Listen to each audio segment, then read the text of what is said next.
हो रहा है, क्योंकि शीशपाल जी कह रहे हैं कि भाई 43 केस तो आ गए सिर्फ राजधानी में, बाकी की तो छोड़ ही दीजिए आप।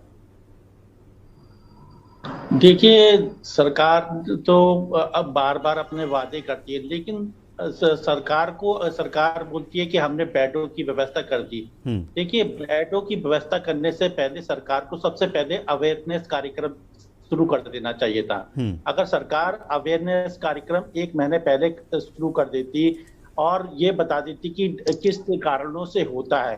हम्म। दूसरा, सरकार की वो तो बिल्कुल बात सच है कि स्मार्ट सिटी के तमाम कार्य, गड्ढों की बात साफ आप कह रहे हो कि वहां पर नहीं होता, लेकिन जो काम होते हैं किनारे किनारे जो होते हैं, सामान पड़ा रहता है, उनमें पानी, साफ पानी होता है और उनमें से भी पैदा और क्या कहते हैं डेंगू होता है। हम्म। दूसरा, उत्तराखंड ऐसा क्षेत्र रहा है जिसमें कभी भी बीमारी महामारी इन 35-40 सालों में अगर रिकॉर्ड आप देखेंगे जी। कोई बीमारी नहीं फैली। हम्म। लेकिन एक चीज ये भी, जब एक बार दिल्ली में फैली थी तो उत्तराखंड में कोई डेंगू का प्रकोप नहीं था।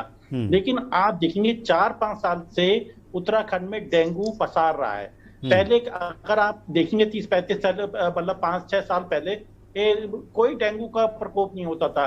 लेकिन 4-5 साल से आप देखेंगे तो उत्तराखंड में डेंगू पसारा है।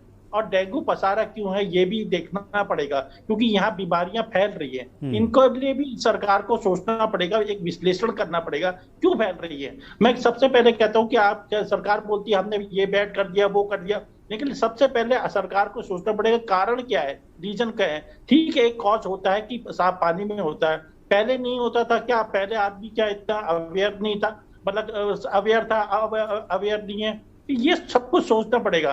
दूसरा, बिल्कुल सरकार की जो बिल्कुल, व्यवस्था एक छोटे रहती से है वो ब्रेक के लिए तो रुकना होगा। मैं आता हूं कमलकांत जी, एक छोटे से ब्रेक के लिए रुकना पड़ेगा। और